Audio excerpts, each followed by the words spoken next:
welcome back to my channel. I'm Caitlin, I am the Flutey Feminist, and each week I consult my Instagram followers to choose a video topic.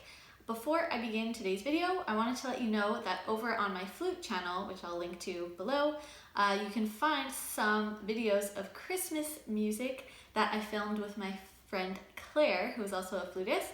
We filmed some flute duets that are really fun, so you can check them out. Again, I'll put the link in the description below, so enjoy. This week, in terms of the votes from my Instagram followers, they chose for me to review 5 books that changed my life. Recently, I made a video about 5 books that are my all-time favorite books. I'll link that video below. And so obviously today, the books that I'm reviewing, since they changed my life, are also my favorite books. But I chose to talk about these specific ones because something about them made me either realize something or change how I viewed the world in some way. So it was a bit more specific than just being a favorite of mine. They're in no particular order, and also, again, I actually own 4 out of the 5 books, but right now I only have 3 of the physical books with me because I lent one of the books to a friend and I had no idea where it was for a while. So I just printed out book covers that I will hold up. And yeah, so let's begin. So the first book on my list is The Girl with the Dragon Tattoo by Stieg Larsson. I'm not sure how to pronounce his first name. I read this book when I was around 16, I think, maybe 15. I thought based on the blurb, I thought it was just gonna be about an interesting mystery novel. Turns out it's much deeper and more complex than I thought possible. Basically, it's about a young woman in Sweden named Lisbeth Salander. She's been through an immense amount of crap in her life and abuse. She's highly intelligent. She's basically a hacker. But she doesn't really have that many social skills because people have wronged her entire life. And she teams up with a journalist named Mikael Blomqvist to solve a murder that happened decades ago, basically. The reason why I say this changed my life is because it was the first time where I fully realized that women are not treated the same as men in the world. It was kind of my feminist awakening. Sounds gross to say, but it was basically the first time that I considered that there's a reason something like feminism existed. There are so many injustices described in this novel that the main character goes through and that other characters go through because they are women. And so it's really infuriating to read, but it's an amazing book. And I really understood that there is a system of oppression at play in the world that dehumanizes women and treats them as objects in order to abuse them. Before that, if something kind of sexist or misogynist happened or that I heard about, it was in my head, it was like an individual thing. It was one person who was doing something to another person. But through reading this book, I realized that there's a system built and set up by men to oppress women and any people of all genders. So that was what really struck me when I first read this book. I've read it maybe 4 or 5 times at this point. I also really like the movie. It's originally a Swedish book and Swedish film trilogy, but I much prefer the American movie. Don't judge me, people are probably gonna hate me, but I love it. I bought it years ago. I still have a copy of the DVD and I just absolutely love it. I rated this 5 stars on Goodreads. I did not review it. Surprise? No, not if you've seen my last video about my favorite books. But please check it out. Amazing book. It's a trilogy. I encourage you to read it. Second book on my list is The Beljar by Sylvia Plath. She was an American writer. She wrote this it was published in 1963. I feel like this book and Sylvia Plath kind of have become like a cliche in feminist circles. It's like, oh yeah, well of course you've read The Beljar. It's like a classic that's turned into a cliche, unfortunately. But she is also one of my only favorite poets. I don't love poetry that much, but her collection of poetry is astounding. It's also one of my favorites. So this was her only novel. She was mainly a poet, and it's like semi-autobiographical, basically. It's about a young woman dealing with depression and ends up going to what I can only describe, because they can only describe as like a insane asylum, mental asylum. There's no other way to describe it back then. It was like really bad things happening there. Anyways, for treatment and kind of the trials and tribulations of that time, a very kind of specific time in her life. For me, the reason I would say it changed my life is that it was my first real glimpse into mental health issues and illnesses. And she writes really vividly and with a lot of candor about how she's feeling, the thoughts she has. Of course, it's like pretty poetic too, because she was a poet, so her prose is still pretty poetic in that respect. But she uses a lot of really memorable metaphors, such as the Beljar. There's some quotes that I want to share with you that really, really have stuck with me. One of them is, "To the person in the Beljar, blank and stopped as a dead baby, the world itself is a bad dream."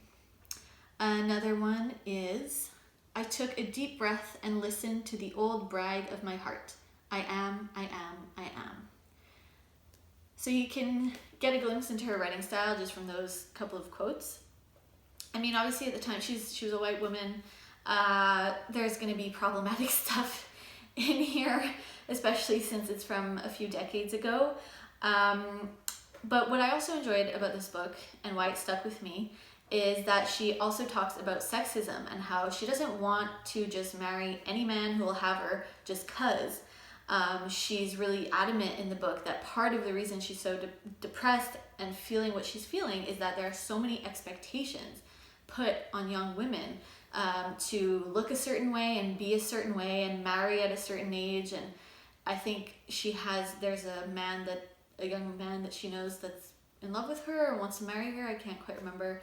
And she refuses him because she's like, "I don't want to settle." So that's pretty interesting to read about.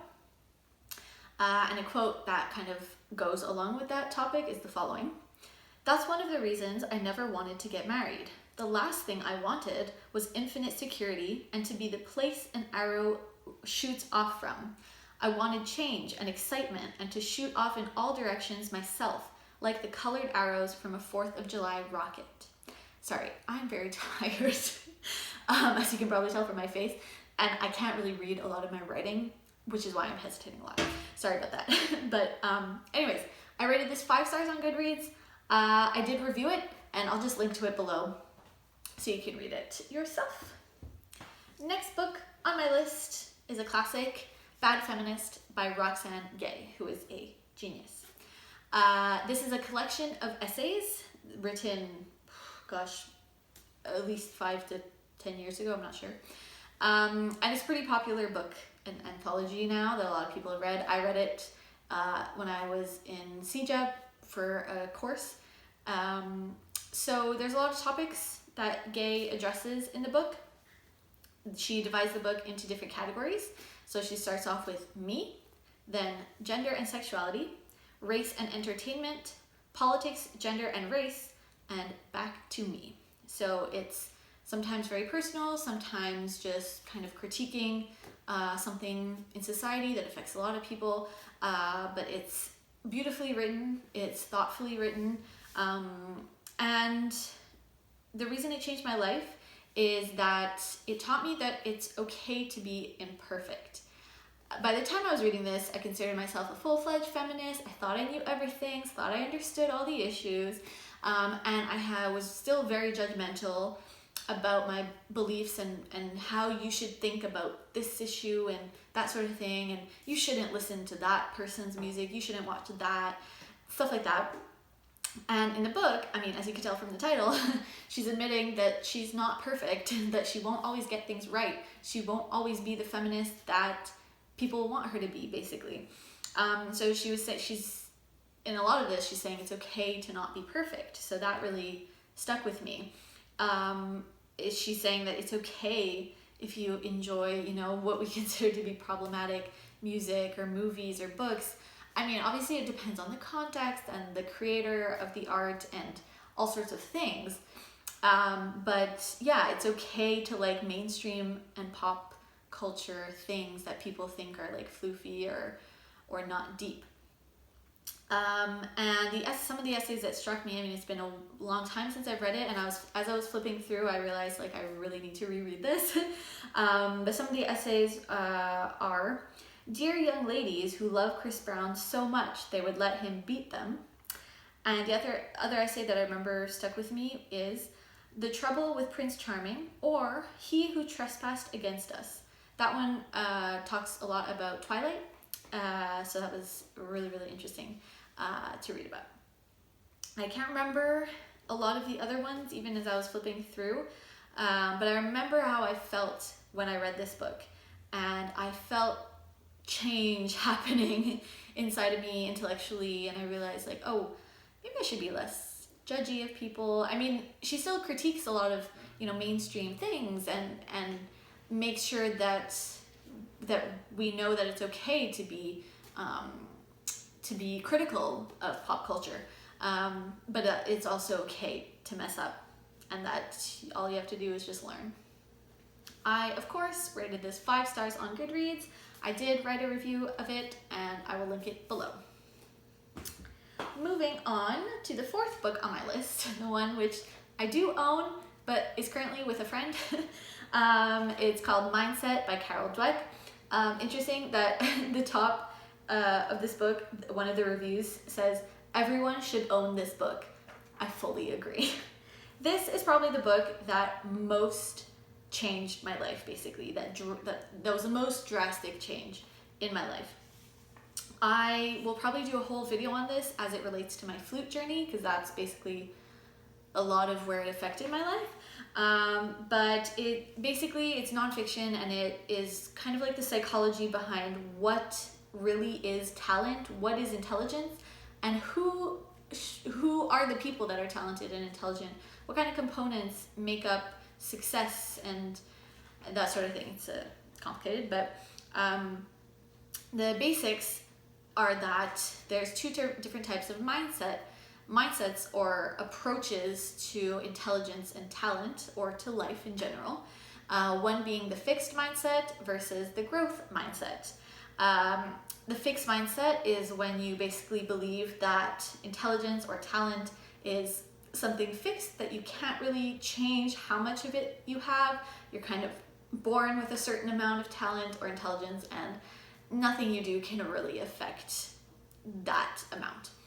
Versus the growth mindset is a mindset where you believe that you can grow, you can learn throughout life, you can become talented at something, you can improve your skills in a certain subject or area of study, and that the main thing you have to do is believe that you can get better and improve. And so it's a much more positive mindset that really does help you grow as a person.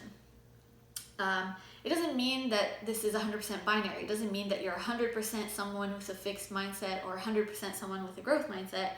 It can be different depending on your area of life that you're thinking about. It can be different in different situations. And of course it could fluctuate as your life goes on. But that's kind of the basics of it. You tend to notice your tendencies once you start reading the book. And I had read the first chapter of this for a woodwind pedagogy class that I took in winter of 2018. And I'll never forget, it was a Sunday morning, and I was like, okay, I have to do my reading for this week. And I was just lying across my bed reading this chapter, and every paragraph I read, I was like, oh shit, this, I never thought of this before. This, I could feel it changing my life. I could feel the cogs working, and I was just like, oh God, I've had a fixed mindset my whole life. Again, I'll go into it separately in another video because there's a lot there. But it changed how I see the world. It changed how I viewed myself. It changed how I viewed other people, because I realized I was a very judgy person. I didn't think I was, but I was. and it changed what I consider to be meaningful to me, just in general. There are some minor concepts and anecdotes in the books that I find are kind of outdated. It's, I think, a couple decades old at least. So, you know, once I got past the first 5-6 chapters and she was kind of going into research and data and anecdotes, it didn't speak to me as much. A lot of it is like business related, which I'm like, capitalism sucks. Anyways, but the basic concepts are timeless and necessary to consider, read about, learn about, reflect on, especially. So yes, I gave it, what did I give it? Yes, 5 stars on Goodreads. You are correct. I'm delirious.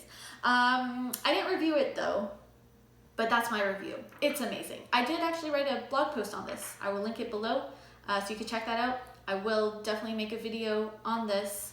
Full story time situation will happen, so you'll understand how it's literally like a before and after thing. It's like my life before I read this, my life after. It's pretty phenomenal. All right, we have come to the last book on my list, and it would not be a Flutey Feminist video if I didn't mention Brené Brown at least once. Am I right? So surprise, surprise, it's a Brené Brown book. Yes. I chose Rising Strong. To be honest, I think I've read 3 of her books. She has more than that. And the concepts she talks about are basically all the same in each one. Oh, there's a lot of repetition between books in terms of what she's talking about, but the anecdotes and the stories and other things, the content shifts. But this was the first book I read by her, and her work in general has really changed my life. She talks about vulnerability, courage, human connection, and how to live a wholehearted life. So this was an audiobook that I listened to, but it still means I read it, okay? Don't judge me. But an anecdote from it that I'll never forget is a story she tells about when she went on vacation with her husband to, I'm not sure where, but there was a lake, a cabin of some sort. And she was really happy. So they went for a swim, and she kept kind of calling out to him, trying to connect with him and be like, isn't this great? Like, aren't you having so much fun? And he wasn't really responding to her. He would like say like one word, or he like wouldn't really look at her, and he looked kind of tense. And as they kept swimming, she kept thinking to herself like, oh my God, like he must be mad at me. There must be something going on. Maybe he wants to divorce me. Like, she started coming up with all these reasons why he was acting like he was acting. And in the end, it turns out, because she confronts him after their swim, and she's like, what is going on? Why are you being so cold to me? And it turns out that he had, I think, if I'm telling this correctly, I think he had a nightmare or something, or he dreamt that that her and the kids were drowning and he couldn't save them. So when they were swimming, he was actually having a full-on panic attack. But he didn't want to, I think he didn't want to tell her, or he like felt like he physically couldn't because he was trying to stay like, calm. And so what she realizes is that you really can't assume what someone's thinking. And more importantly, that our assumptions reflect our internalized insecurities and our perception of the world. So for her insecurity was that her husband didn't love her anymore, that they'd gotten older and he didn't think she was beautiful anymore, and so that's the reason he was being so cold and disconnected from her. When in reality, he was just feeling so panicked by the thought of her and their kids, dying. So the concept that she talks about in relation to this is something where it's a phrase, and it's, the story I'm making up is. So let's say in this situation, she was making up a story that her husband didn't love her, etc.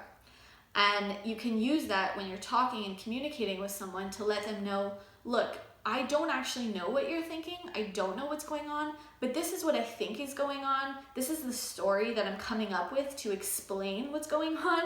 And so I'd like to know if your reality matches up to my story. And if not, we can talk about it.